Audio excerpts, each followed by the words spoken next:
There's a quiet moment that comes before a great transformation. It doesn't announce itself with fireworks or revelations. It doesn't ask for your attention the way drama does. It arrives in silence, in stillness, in the deep inhale before a soul exhales its final lessons. And if you're watching this, you may already feel it, like something is closing, not collapsing, but completing. It's as if the cravings that used to drive you suddenly feel hollow. The chaos that once consumed you no longer has a grip, and you find yourself waking up with a strange sense that you've been here before, but this time it's different. Because it is. You may be in your final spiritual cycle, not in some metaphorical way, but in the deep soul-level sense that your incarnational journey, the one stretched across lifetimes, is approaching its last lap. And if you've noticed the signs, the real signs, then this isn't just an idea, it's your truth. There are 9 markers that begin to show up when a soul is nearing the end of its earthly curriculum. These aren't the flashy ascension symptoms people casually toss around. These are deeper, quieter, but unmistakably potent. And the first one usually begins when your world starts to empty out. You begin craving silence. Not the absence of noise, but the presence of peace. You start pulling back from the busyness, the conversations that go nowhere, the social obligations that used to define you. You may even feel misunderstood or judged for this sudden retreat. But it's not depression.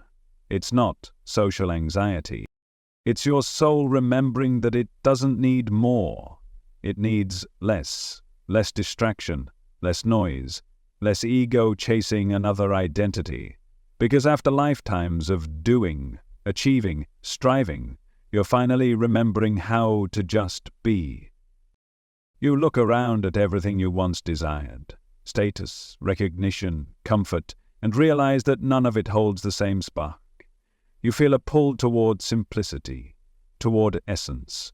You find beauty in minimalism, meaning in quiet moments, God in the spaces between thoughts. And this is the beginning of the unraveling. The second sign that shows up is one that can feel cold to others.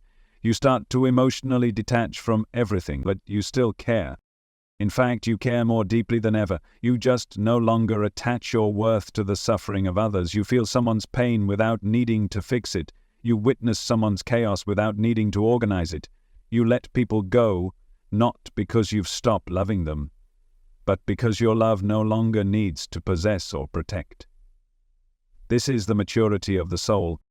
In previous lifetimes, your empathy may have pulled you into everyone's trauma. You wore their pain like your own. You absorbed their grief, thinking it made you good, noble, necessary. But now, you've learned the sacred art of compassionate detachment. You understand that honoring someone's journey doesn't mean carrying their baggage. You're not abandoning them, you're finally trusting them. Because you've seen this pattern play out enough to know that saving people before they're ready never works. So you bless them, you hold space, but you no longer sacrifice your peace. That's a clear sign you're nearing the final cycle. Another clue, your old ways of coping stop working. This is sign number 3. Suddenly the distractions don't distract. The escapes don't comfort. The spiritual bypassing you once leaned on doesn't soothe anymore. Scrolling, shopping, sex, substances, even your most sacred rituals, they all begin to lose their grip. And that can feel terrifying. Because those mechanisms have been with you for lifetimes. They've helped you survive unbearable things.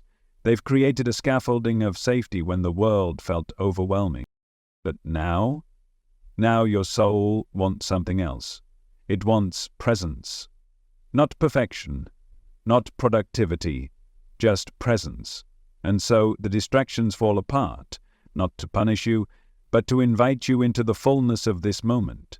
It's time to stop running. Because in your final cycle, you're not here to escape the human experience. You're here to embody it, fully, boldly, tenderly, And that means showing up naked, honest, awake even when it hurts, especially when it hurts. This is the initiatory fire. And if you've felt this crumbling, this unraveling, you're not being punished. You're being prepared. Because you're about to see time differently. That's sign number 4. You begin to lose your grip on linear time. The calendar becomes less relevant. The future stops pulling you. The past stops defining you. Instead, you start existing in a kind of timelessness. Synchronicities appear more often. Déjà vu becomes a daily occurrence. You sense conversations before they happen. You dream of people before you meet them. You feel things before they unfold. It's not magic, it's memory. Because your soul isn't bound to one timeline, it's seen them. There's a silence you've started craving, not just externally, but deep within your being. Loud conversations feel like static. Overcomplicated ideas drain you. The constant chase of stimulation, of more, of next, suddenly feels like noise. And in that stillness, something inside you begins to breathe again. This isn't apathy, it's not depression, it's not giving up. It's your soul simplifying, stripping away everything unnecessary, every false layer, every distraction, every illusion you once used to shield yourself from the truth. You're not breaking down, you're breaking open. In the early cycles of incarnation, life is loud. It's filled with identity, ambition, ego, roles.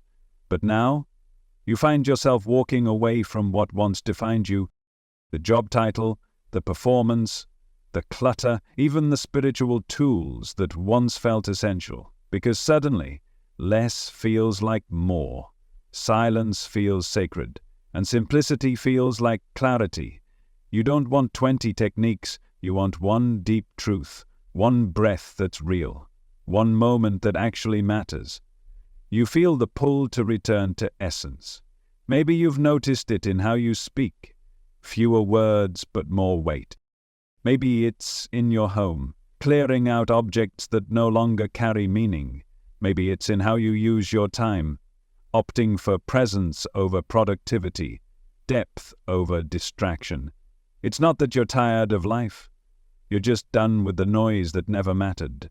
This is the first sign that your soul is completing its cycle, not because life is ending, but because illusion is. And when silence starts to feel more nourishing than sound, your inner world begins to take the lead. You stop reaching outward and instead start listening inward. And in that space beneath all the layers, you rediscover a voice you had forgotten was even yours. That voice is your soul, and it's been waiting for this exact moment. The moment you stop running, the moment you stop seeking, the moment you sit in stillness and realize nothing is missing. And that's when something miraculous happens. You begin to feel whole, not because you've achieved something, but because you've finally let go. And letting go, real, holy surrender, is the language of souls nearly the end of their earthly cycle. This brings you to the second sign. You're starting to detach, but not out of coldness, out of wisdom. You no longer rush to save everyone. You no longer feel responsible for how others feel or whether they heal. Because now you understand every soul is on their own divine timeline. You used to carry the weight of others' pain like it was your own. But now you hold space, not baggage. You listen, not to fix, but to witness. You love, not to be needed, but to be present. There's a softness that emerges, a compassion that doesn't come from guilt, but from grace. You can sit with someone's grief without absorbing it. You can hear someone's anger without defending yourself.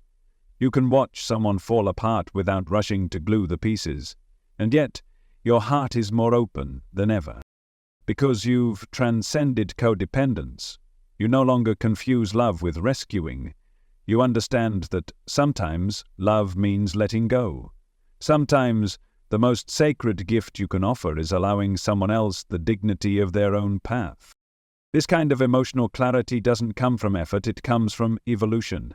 In the early cycles, we learn through entanglement, through pain, through saving and being saved. But now, you're learning through spaciousness, through witnessing, through allowing.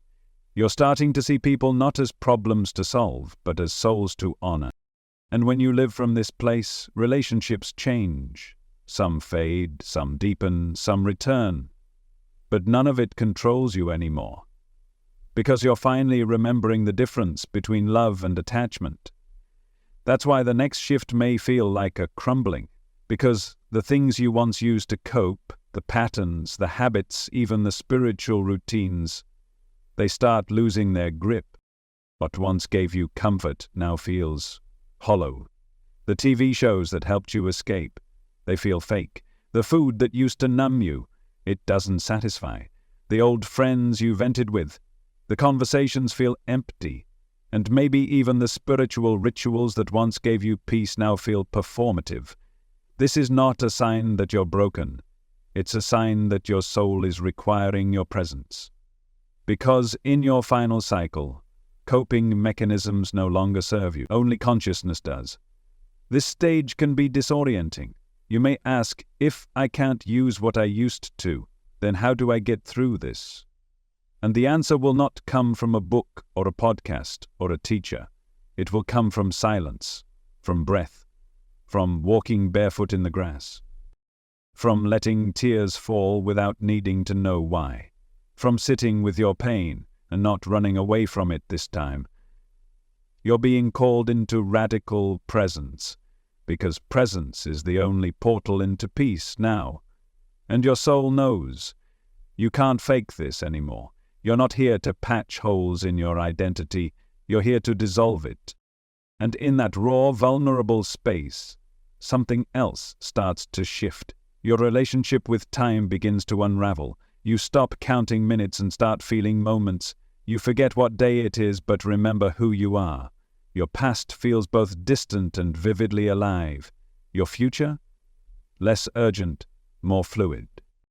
You may feel like time speeds up, or slows down, or collapses entirely because you've left linear time behind. In earlier cycles, we live by the clock, deadlines, plans, plan stones. But now, you start living in soul time, in eternity, in the eternal now. And in this space, you realize you're not running out of time. You're running out of illusion. You've stopped aging and started awakening. And whether you're 20, 40, or 80, it doesn't matter. Because the soul doesn't age, it only remembers. And right now you're remembering faster than ever before. You're not just awakening, you're returning. Not forward, not backward, but inward. Back to where you've always been. Back to the truth that never needed proving. And once you reach that place, something incredible begins to happen. Life stops happening to you and starts happening through you. Because now you're aligned, not with the timeline others expect, but with the eternal rhythm of your own soul. You begin noticing that you no longer rush in with solutions, advice, or the need to rescue. You feel their pain, yes. You hold it gently, but it doesn't consume you anymore, not because you've become numb, but because you've become wise. You see now what you didn't see before. That every soul, including the ones you love most, came here with a path, a lesson, a contract, and your job was never to rewrite it. In the past, you might have thrown yourself into the fires of others' chaos, thinking your love could extinguish their sufferings, but now you know better. Now you sit with open hands, not clenched fists. Now you love without trying to change. You cry with them, not for them. You stand beside them, not in front of them, because you no longer confuse love with sacrifice. You no longer mistake control for care. This is compassion, not codependence. And it's one of the most unmistakable signs that your soul is finishing its final cycle. You understand something sacred now. Suffering can be a portal. And sometimes what looks like brokenness is actually someone else's sacred cracking open. You don't interfere with the chrysalis anymore. You trust the butterfly to know when to emerge. And as you step back, something beautiful happens. You feel more connected than ever before, not because you're tangled in their emotions, but because you're attuned to their essence. You see people more clearly. You hear what isn't said. You feel what's behind the words. I did everything I meant to. and yet you remain steady, rooted, whole. This shift can make you feel strange at first. You may wonder, why am I not reacting like I used to? I feel compelled to help in the same way. But deep down, you know why. Because this is what soul-level maturity looks like. This is what happens when the ego lets go of the savior complex and the heart starts trusting the divine's timing. You don't need to fix anyone. You simply need to witness them as they remember themselves. And that witnessing, that still, sacred presence, is a kind of medicine more powerful than anything you could ever say or do. It's the medicine of non-interference. And that leads you to another realization. You start to feel like life is happening exactly as it's meant to, even when it's messy, uncertain, or painful, because the part of you that used to panic when things weren't going right, that part has gone quiet. You're no longer addicted to outcomes. You no longer bargain with the universe. You're learning to let go, not because you're giving up, but because you're waking up. Waking up to the truth that everything is unfolding with sacred intelligence. Even when it looks chaotic on the surface, something deeper is always at work. You begin trusting in what you can't see. You begin surrendering into the unknown, not with fear, but with reverence. And as this deepening continues, you start noticing something else. The signs, the synchronicities, the subtle messages that seem to arrive at just the right moment. Not coincidences, convergences, not random, orchestrated. The numbers on the clock, the song that plays, the dream that feels like a memory, the stranger who says the exact thing your soul needed to hear. This is not your imagination. This is your soul's language becoming fluent, because in your final cycle the universe doesn't just whisper, it speaks, clearly, boldly, unmistakably. You've reached a vibration where guidance no longer hides. Because now, you're listening. With your heart, with your body, with your knowing. You realize that life has always been trying to talk to you. It's just that your fear was too loud before. But now, there's space. And in that space, the divine speaks. It's not always words. Sometimes it's a deep peace. Sometimes it's a quiet nudge. Sometimes it's a wave of chills across your skin when you know you've remembered something you didn't even know you forgot. You don't have to analyze these signs. You simply recognize them, because your mind no longer leads. Your intuition does. And with every sign you follow, the path becomes clearer. Not easier, but more aligned. And in this alignment, something profound shifts. You stop needing life to go a certain way, and you start allowing it to show you who you truly are. You walk lighter. You trust deeper. You choose peace, even when chaos is available. This isn't detachment from life. It's union with its deeper rhythm. You're no longer playing the game of force. You're flowing in the field of faith. And here's the truth most won't understand until they reach this point. When you detach from needing to control others, you free yourself. When you let go of fixing, saving, persuading, you discover that presence was the gift all along. And when you release the illusion that you know what's best for everyone else, you return to what your soul came here to do. Remember itself. But be itself. Serve from that place of fullness. You stop trying to micromanage the tapestry, and instead you become a thread of light woven through it. This is the grace of emotional detachment. Not a wall, not a shield, but a wide open space where love can flow freely, without distortion, demand, or disguise. You're no longer looking to be needed. You're simply being love. And this love is different now. It's not loud. It's not anxious. It's not trying to prove itself. It's quiet, stable, unshakable. And when you walk into a room, that love is felt, even before you speak, because you carry the kind of peace that can't be taught, the kind that only comes from lifetimes of remembering. And in this final cycle, that remembrance becomes your essence. It's no longer about learning. It's about unlearning. It's about returning. And that return begins with letting go. Letting go of the roles you played. Letting go of the pain you carried. Letting go of the illusion that your worth was tied to how much you could give, fix, or sacrifice. Because now you finally know the truth. You were never here to save anyone. You were here to become yourself. And in doing that, you became the light others didn't even know they were searching for. That is the quiet power of a soul completing its journey. You might not even notice it at first. The craving is still there, the instinct to reach for comfort, for escape, for something to fill the space inside. But when you reach for it, nothing happens.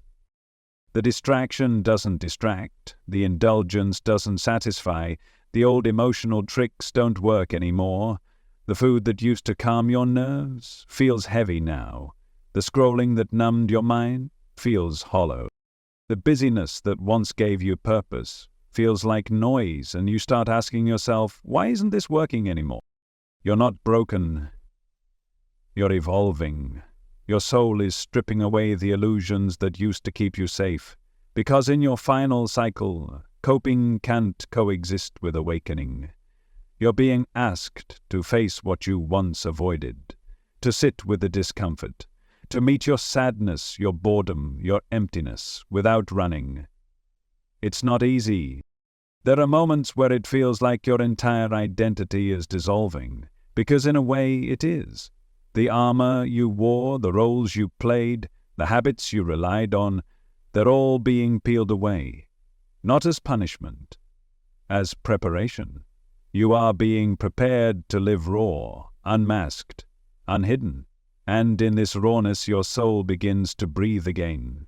At first, it feels like you've been stripped bare. But over time, you begin to feel light. You begin to realize you were never meant to carry so much. So much guilt, so much performance, so much expectation.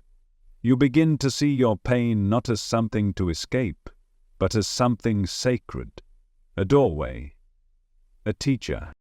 Because every time you sit with it, fully, gently, honestly, you dissolve another layer of illusion, and in that sacred space you discover something most never find: presence. Not the kind of presence that demands you to stay positive or think good thoughts, but the kind of presence that holds you exactly as you are, in all your mess and magnificence. This is the kind of presence that doesn't flinch when you cry. It doesn't fix you when you fall apart. It simply says, I'm here. And eventually that presence becomes you. You stop trying to escape your feelings. You stop apologizing for being human. You stop needing to curate your life to avoid discomfort. You realize the medicine you were searching for in substances, people, and distractions was never outside you. It was the space inside you, the one you'd spent years avoiding. And now that you've entered it, you begin to heal. Not because you fought your darkness, but because you stopped running from it. You begin to see that coping mechanisms weren't signs of weakness. They were the best tools you had at the time. But now, your soul is asking for something more. Not survival, not management, but liberation. You're not here to cope your way through life. You're here to feel it, to touch it, to move with it. And for the first time, you're ready. You're ready to meet life without armor, to be pierced by beauty, to be cracked open by grief, to be held by the moment, however it arrives. This is not emotional chaos. This is spiritual clarity. And it's only possible because your soul has graduated from needing protection to embodying truth. That's why your old tools are dissolving, because what once protected you is now preventing you. What once helped you survive is now stopping you from living, and you are done surviving. You are here to be. This is the sacred fire of the final cycle. It burns through every false layer. It asks everything of you. And in return, it gives you yourself, unfiltered, unbound, undeniable. So if you've found yourself wondering why nothing feels the same, if you've been craving something deeper, even as your habits crumble, If you've been sitting in the stillness unsure of what comes next, know this: you're right on time. You're shedding not because you're lost, but because you're close. Close to truth. Close to peace. Close to the version of you that was never broken to begin with. You're not unraveling. You're remembering. And what you're remembering is how to be whole, without the mask, without the noise, without the need to explain, perform, or pretend. You are being invited into full presence, not as a punishment, but as a gift. A gift your soul has waited lifetimes to receive. Because presence is not passive, it's power. It's the kind of power that doesn't shout, it doesn't chase, it doesn't grasp. It simply is. And from that presence, everything begins to align. You stop trying to manifest from the mind and you start magnetizing from the heart. You stop chasing healing and start becoming the space where healing happens naturally. You stop fixing and start flowing. And perhaps most beautifully, you stop reaching outward for answers, because you realize the answer was always you, your stillness, your honesty, your willingness to feel it all without flinching. That's the alchemy, that's the initiation, and that's the portal into the next sign, one that changes how you experience reality altogether, because once the distractions fall away, something else begins to shift. Time itself. You look at the clock, and it feels like it doesn't matter anymore. Not because you're careless or detached from the world, but because something deeper inside you no longer plays by its rules.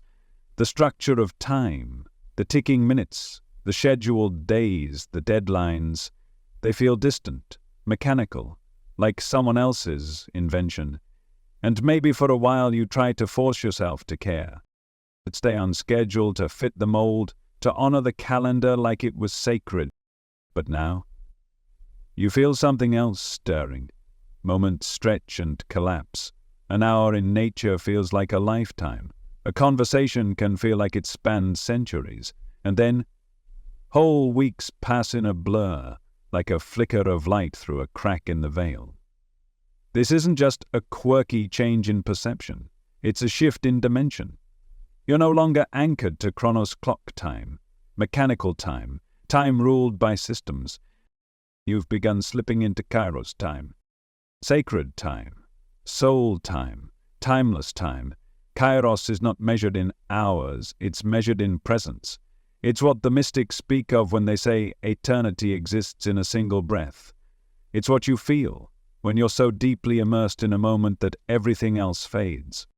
It's what happens when your soul starts to lead, and in this time, past, present, and future become fluid. You find yourself thinking about a memory only to realize it's not just a recollection. It's a return. A past life flickers behind your eyes while you're brushing your teeth. You feel drawn to a certain culture, a certain symbol, a certain name, and it echoes something ancient in you, something remembered. And just as easily, the future begins to whisper, not in predictions or logic, but in flashes of feeling. You walk into a space and know you've been there before it happens. You meet someone and feel as if your soul has known theirs for lifetimes. You start sensing your future self, not as a fantasy, but as a companion walking beside you. And there are moments, brief, quiet, beautiful, where all of it collapses into now. You don't need to try, you don't need to prove it, you just feel it. This is the unraveling of linearity. This is the unraveling of the lie that time is a straight line, that your life is a checklist, that growth must be logical. Because your soul never followed that map. Your soul moves in spirals, in loops, in echoes and returns. And as you step deeper into your final cycle, that spiral tightens. You begin to feel like everything is happening at once. The lessons, the reflections, the awakenings. The doors you closed years ago suddenly reopen, not to haunt you, but to show you how far you've come. And the dreams that once felt so far away, They begin showing up in real time, because you've aligned with the version of you that was always meant to live them. You see, time doesn't heal. Time doesn't change you. Awareness does. And when you bring awareness into the moment, time bends around you. This is why you're losing interest in 5-year plans and structured timelines. It's why rushing feels wrong, why the constant chase for the next milestone feels empty. Because you've realized something profound. There's nothing to rush toward. There's nowhere to get to. You're already inside the moment you've been waiting for. And when that truth clicks, even for a second, you feel it in your bones. This is what eternity feels like. It's not forever. It's not endless. It's now, fully, deeply, completely. And in that now you become free. Free from regret, because the past has become a teacher, not a trap. Free from anxiety, because the future is no longer a threat. It's a reflection. Free from the lie that you're running out of time. You're not running out of time, you're stepping out of it. And this stepping out, it doesn't mean abandoning the world. It doesn't mean ignoring responsibility. It means living from the rhythm of your own soul, not from the pressure of society's clock. It means waking up and asking, what wants to move through me today? Not, what do I have to chase to feel worthy? And when you begin to live like that, aligned with kairos, everything changes. You start to magnetize experiences, people, and opportunities, not because you planned them, but because you matched their vibration. You start to feel guided, not by schedules, but by synchronicities. You stop trying to manage life, and instead you become a conduit for it. This is what happens when time loses its grip. You reclaim your rhythm, your truth, your presence, and in this presence, you start noticing the signs more clearly. You start making decisions not from fear or strategy, but from deep inner knowing, because when you step out of linear time, you step into divine alignment, and it's here in this space beyond the ticking clock that your next sign begins to reveal itself. Not in hours, not in days, but in vibrations, in the frequency of your presence, in the purity of your essence, and in the undeniable shift that tells you something sacred is awakening inside you now. Not tomorrow, not someday, right now. And time is simply watching. It starts subtly at first. You glance at the clock and it reads 11:11 again. You think of someone you haven't spoken to in years. Then they message you minutes later. You ask the universe for guidance, and a lyric on the radio answers with unsettling precision. These aren't accidents, and you know it, because they don't feel like coincidences anymore. They feel like conversations, like responses, like a sacred echo reverberating through your reality. The numbers, the symbols, the patterns, they're not just appearing around you, they're aligning with you. Because you've finally reached the frequency where the universe doesn't need to shout. You're finally quiet enough to hear its whisper. You start noticing the repetition, the same name showing up 3 times in one day, the same animal appearing in different places like a totem walking beside you, the same theme threading through your dreams, your conversations, your thoughts. And these moments, they don't just catch your attention, they shift it. You feel a tug in your chest, a knowing in your belly, a soft electricity in your fingertips, because your soul is listening now, and more importantly, it's remembering the language of synchronicity, a language older than words, more precise than logic, a language written in vibration, timing, and symbols. In your earlier cycles, you may have dismissed these things.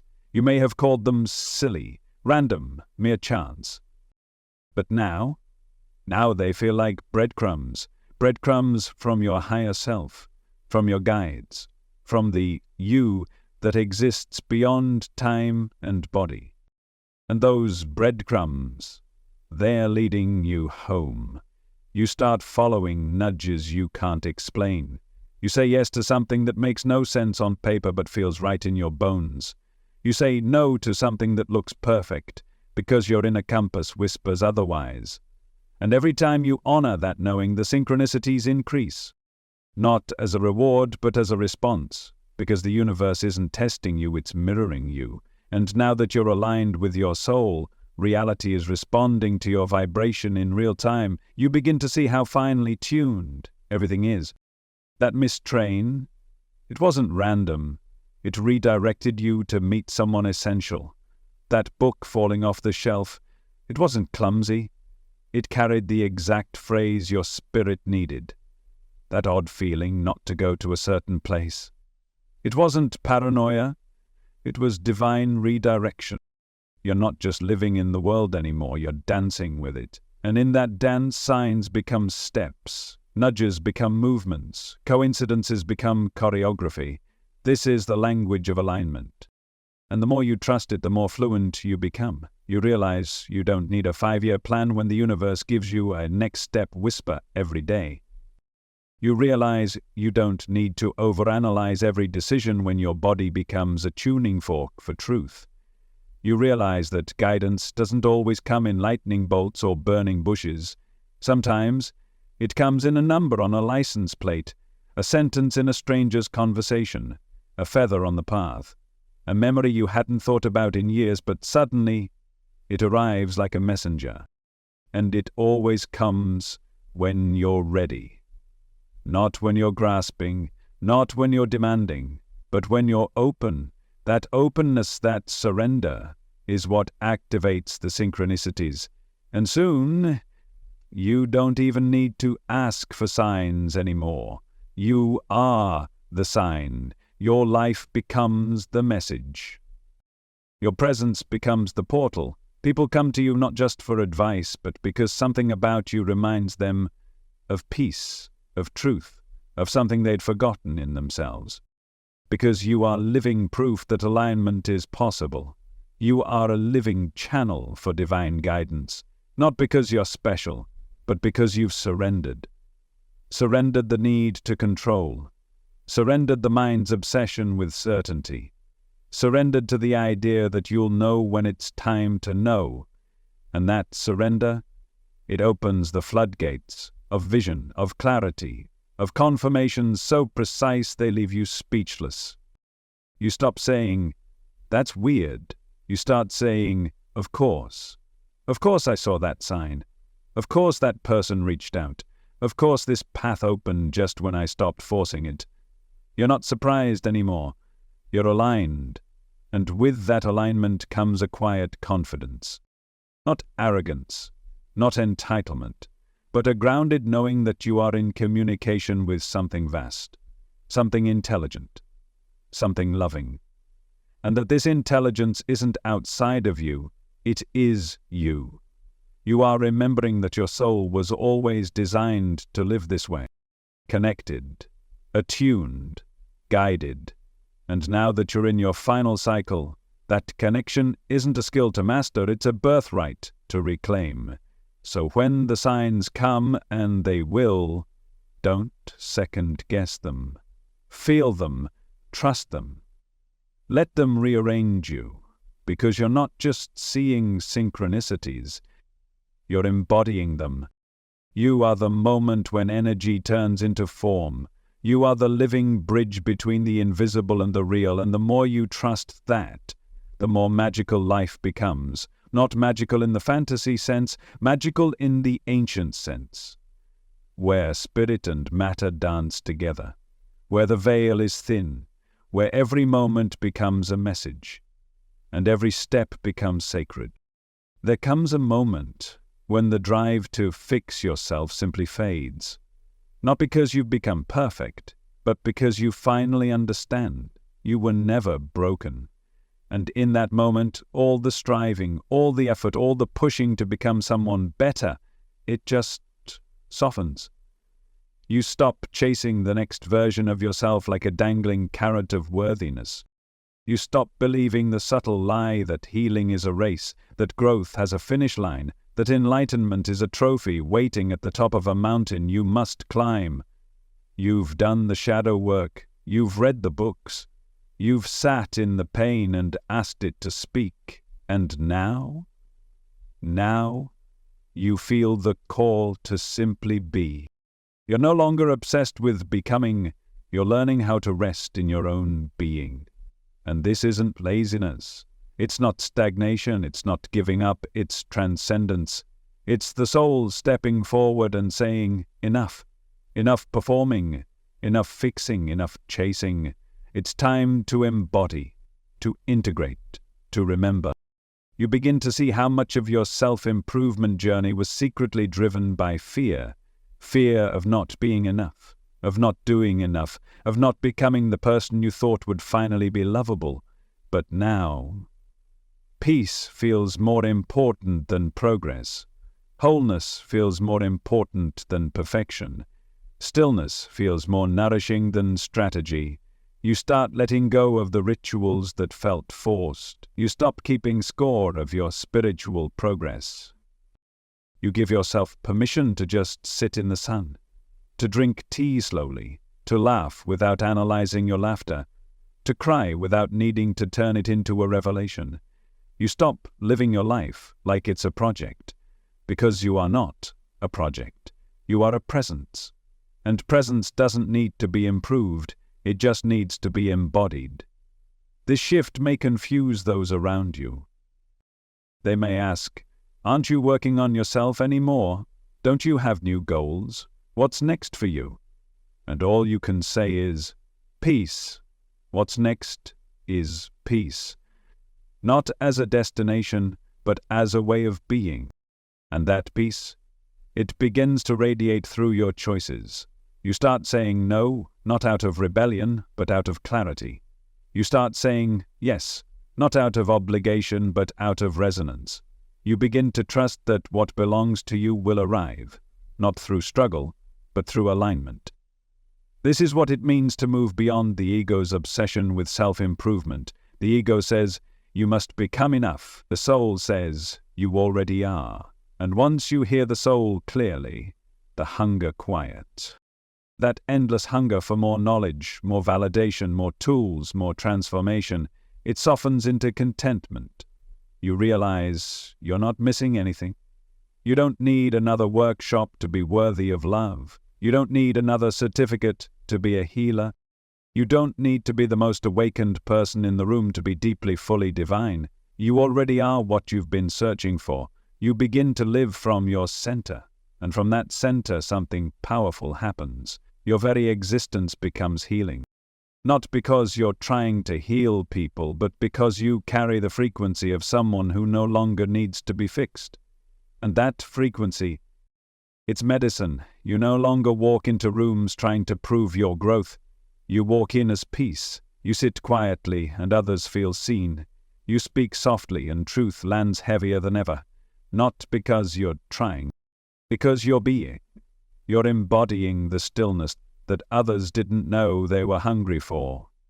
And in that embodiment you no longer seek to climb. You begin to root. Deeply, authentically. You stop rising to escape, you rise to anchor. And you realize this was the point all along. Not to ascend out of your humanity, but to descend fully into it. Awake, aware, whole. So, if lately you've felt uninspired by the idea of becoming better, if your old spiritual goals no longer excite you, if you feel a calm you can't explain even as the world around you still chases, then you're not regressing. You're arriving. You're landing in the one place the ego could never take you. Now, here. Enough. You're becoming the still water in a rushing world. You're remembering that your presence is more than enough to shift the energy of a room. And when people ask what you've done to get there, you'll smile. Because it's not what you did. It's what you stopped doing. You stopped seeking, you stopped judging, you stopped needing to be anyone but who you already are. And in doing so, you stepped into a deeper spiritual truth than all the books and mantras combined. That your essence is sacred, that your being is medicine, that your breath is enough. And in that truth your soul rests, not because it's tired, but because, at last, it's home. You used to search everywhere, The next book, the next teacher, the next meditation, the next YouTube video that might finally unlock it all. And for a time, that search was sacred. It led you. It taught you. It cracked you open. But now you feel something shift. The hunger to seek is gone. Not because you've given up, because you've arrived. Somewhere deep inside, the chase has ended. The spiritual shopping has stopped. Not because there's nothing left to learn, but because you finally trust the truth. The answers were never outside you. They were simply waiting for you to become quiet enough to hear them. The teachings you used to underline and memorize, now they rise spontaneously in your own thoughts, in your own voice.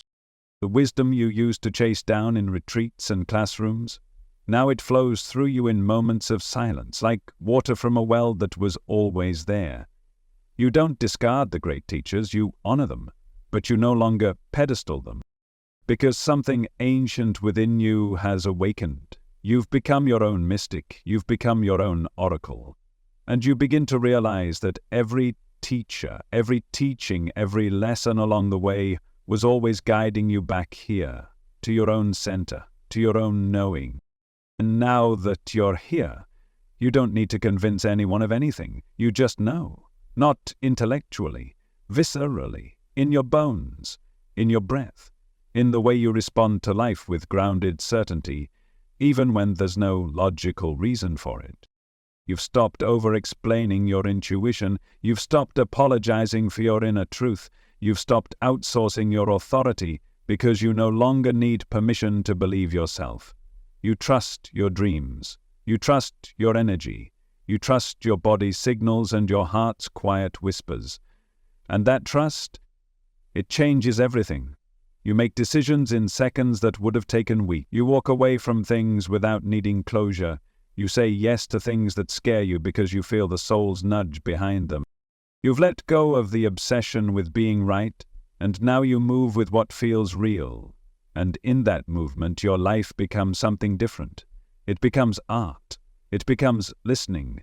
It becomes co-creation with the invisible realms you used to doubt, but now live from. Because you no longer pray like someone reaching up. You pray like someone tuning in. Your connection to Source isn't a lifeline, it's your lifeblood. And the voice of your intuition? It's no longer a whisper you second-guess. It's the first voice you hear. The only voice that matters. You stop seeking confirmation. You stop waiting for signs, because you are the sign. You carry the resonance of someone who has turned inward and found a universe there. And from that place, everything outside of you begins to reflect your alignment, not because you forced it, but because reality reorganizes itself around a soul in tune with its own frequency. People start coming to you not to fix them, but to witness what it looks like when someone finally trusts themselves. And when they ask, "How did you get here?" you won't have a formula. You'll just smile and say, "I remembered," because that's what this is. A remembrance of the voice you silenced, of the power you projected onto others, of the wisdom you were born with but forgot in a world that taught you to look anywhere but within. And now that wisdom guides you effortlessly. It speaks in the way your chest expands around a yes, in the way your stomach tightens around a no, in the dreams that deliver visions, in the moments of stillness that carry answers before the question even finishes forming. You no longer need to figure it out. You feel it in court in Greer, and that shift from analysis to alignment is how you know the cycle is nearing completion, because the soul doesn't chase knowledge, it embodies it. You begin to understand that truth doesn't need to be complex to be profound, that simplicity is not ignorance, it's mastery. And the greatest masters don't use many words, they speak with their presence.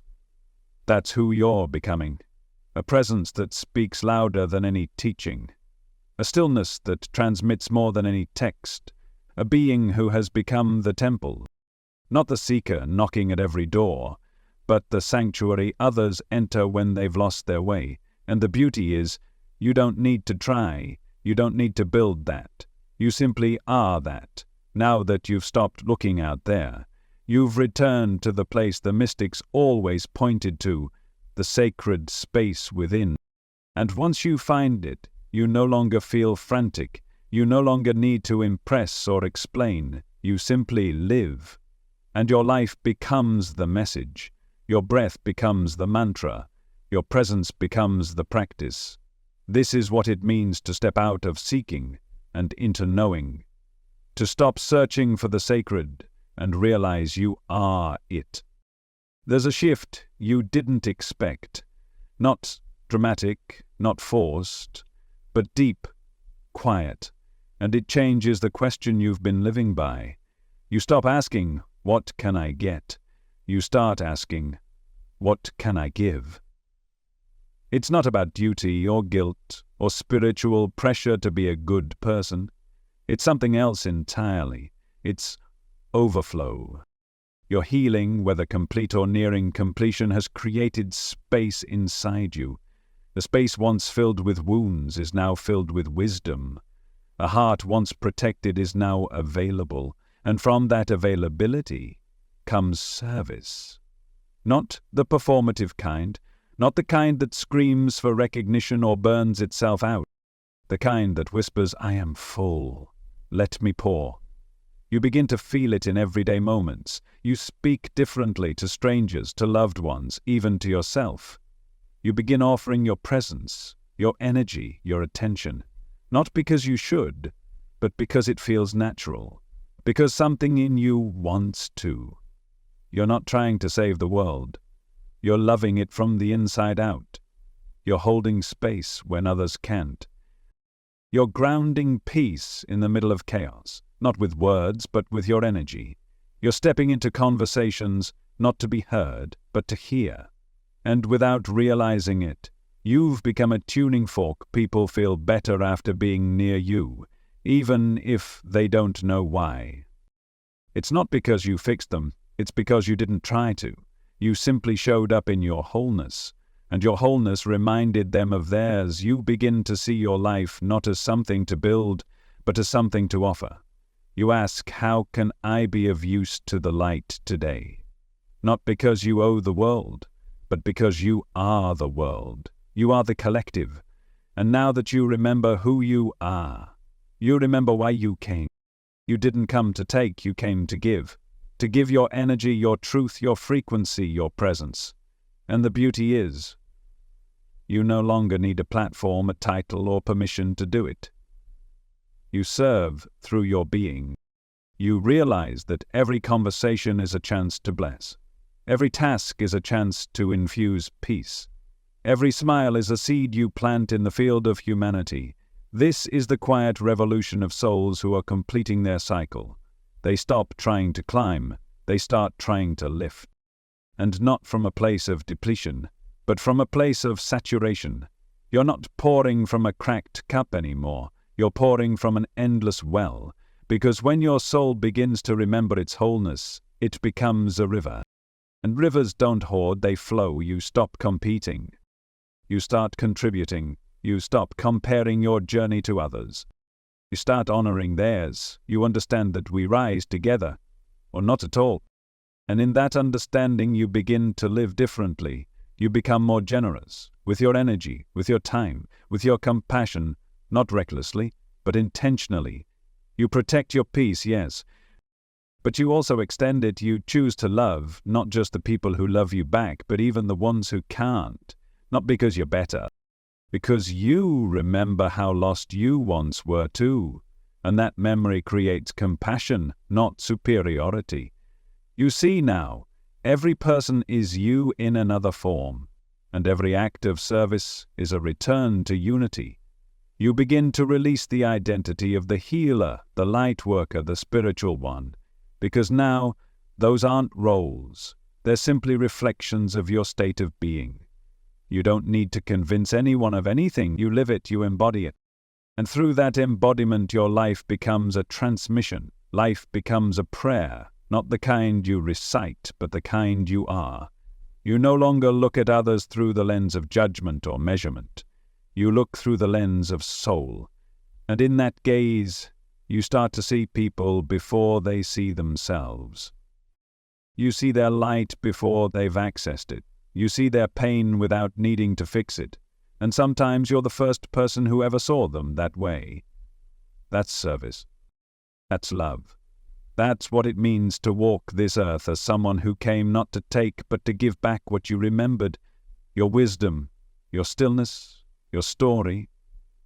You're no longer afraid to share what hurt you because you know it heals others. You're no longer ashamed of your path because you see now how every scar is a doorway. And now that your healing is turning into wholeness, that wholeness is turning into a gift not for applause, but for impact. You stop measuring your value by what you own and start measuring it by how you show up for the world, for the people, for the moment. This is the path of the final cycle, not personal success, but planetary service. Not escape into higher realms, but embodiment of light right here, in the messy, sacred beauty of the human experience. Because the end of your soul's journey is not about departure, it's about arrival. And when you finally arrive, you give, not because you have to, but because your soul is overflowing.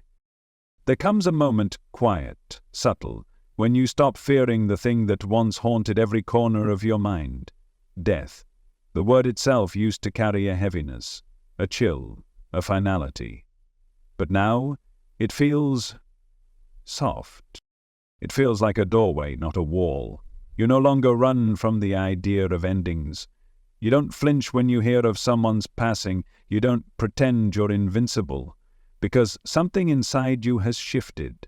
You've made peace with impermanence, and not just intellectually, but deeply, cellularly. You feel the truth of it now. Nothing was ever meant to last forever. Not the relationships, not the identities, not even this body. You begin to sense death not as a punishment, but as a passage, a returning, a homecoming. You understand now that you are not this body. You are the witness behind the eyes, the stillness beneath the breath, the energy that has lived lifetimes and will live countless more. And from that knowing, the fear begins to dissolve. You no longer cling. You no longer beg for time. You no longer measure your life by how much you can accumulate before the clock runs out. Instead, you measure by presence, by depth, by how open your heart is in this breath, and this one, and this one. You begin to live as if you're eternal, not in denial of your mortality, but in reverence of your immortality. And suddenly, the little deaths don't scare you either. The loss of relationships, the shedding of identities, the closing of chapters. You feel grief, yes. You honor it. You move through it. But beneath it all there is this unshakable peace, a knowing. Nothing real is ever lost. It only changes form. And you've seen it now, haven't you? In dreams that felt like reunions. In moments of déjà vu that whispered, "You've been here before." In the way your soul recognizes people it's never met in this lifetime. You've brushed against the veil, and you remember what's on the other side. Not darkness, not punishment, light, freedom, vast, luminous peace. And so, you begin to live differently. You love more freely, because you're no longer afraid of love ending. You speak your truth more boldly, because you're no longer afraid of rejection. You savor the moment more deeply, because you understand its sacred impermanence. And in this way, death becomes your teacher. It teaches you what matters. It teaches you what's real. It teaches you how to let go, again and again with grace. You begin to see that every ending is simply a transition, and every transition is an invitation into deeper truth, even the final one. You feel it now, deep in your chest, in your bones, in your soul. You've done this before. You've left bodies behind. You've walked through the tunnel of light. You've merged with Source and chosen to return, not out of punishment, but out of purpose. Because you had one more cycle left, one more song to sing in a body, one more lifetime to remember who you really are. And now, you're remembering. And with that remembrance comes a kind of holy detachment, not cold, not distant, but profoundly clear. You stop trying to control what was never yours to hold. You stop fearing what's always been a natural part of the rhythm. You don't resist death. You welcome it. Not now, not recklessly, but peacefully, when the time comes. You know it will not be the end of you, because you've felt the parts of yourself that cannot die. The presence behind the breath, the watcher behind the thought, the stillness that's been with you in every moment of your life. Quiet, unwavering, eternal. And maybe, when you're alone, in those rare still moments when the world falls away, you've whispered to yourself, I am not afraid to go, because I was never just here. I was never just this face, this name, this temporary expression of divinity. I was the light behind it all. And now that I know that, I can live fully, because death no longer threatens me. And that, more than anything else, is the sign, the final, sacred sign, that your soul is completing its journey through form. You're not here to fear death. You're here to understand it, to master it, to dissolve into it when the time is right. Not as an end, but as a return to the infinite, to the source you've never truly left. And in that knowing, you are free. So here you are, standing on a threshold few ever reach, even after countless lifetimes. This is not the end. It's the homecoming. It's the moment when everything you've carried, every lesson, every scar, every breath, starts folding into one single sacred truth. You've been preparing for this all along. This final cycle isn't about escaping life, it's about embodying it completely. It's about knowing that while your soul may be nearing the end of its human journey, your time here, right now, still matters, maybe more than ever. Because you're not just finishing a cycle, you're setting the tone for how it ends.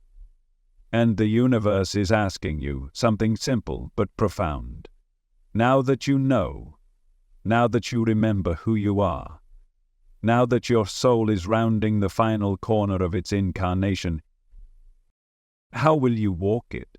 Will you rush? Will you resist? Or will you slow down and savor it? Not out of attachment, but out of reverence. Because now you understand every moment is sacred, even the ordinary ones. The sound of rain on your window, the curve of a smile from someone you love, the warmth of tea in your hands, the feeling of breath moving in and breath moving out. It all becomes holy, because you know you won't be coming back, at least not like this, not in this body, not with these eyes, this voice, this version of Earth. And when that truth sinks in, something inside you softens. You stop rushing through your days, you stop numbing out, you stop treating life like an obligation. Instead, you begin to bow to it, to treat every step like a blessing, every interaction like a mirror, every sunrise like a portal, because now it's not about fixing or building or even achieving, it's about being present for everything, the joy, the grief, the stillness, the mystery. You begin to live like someone who's been given a second chance, not to escape, but to awaken. And this awakening isn't flashy, it's not loud, it's quiet. It's the way you choose to listen fully when someone speaks. It's the way you put your hand on your heart when something moves you. It's the way you say thank you, to the trees, to your body, to the moment, without needing a reason. You don't need to be known. You don't need to be understood. You don't need to be remembered. You just want to be here, fully, honestly, alive. Because this is your lap of honor, not for ego, not for performance, but for truth. And truth doesn't need to prove itself. It simply is. That's who you are now. You don't need to convince anyone of your evolution. You're not here to debate. You're not here to convert. You're here to be. The quiet frequency of home, because while others are still seeking their beginning, you're living your return. And that return isn't about withdrawing. It's about offering. Not in grand gestures, but in subtle ripples. Your words, your presence, your vibration. These are your gifts now, and you give them without agenda, because what matters isn't what you leave behind, it's what you leave within. The seeds you plant with your smile, the peace you carry into chaotic spaces, the love that lingers after you leave the room. That is your legacy. That is your final offering. So no, you don't escape life at the end of the cycle.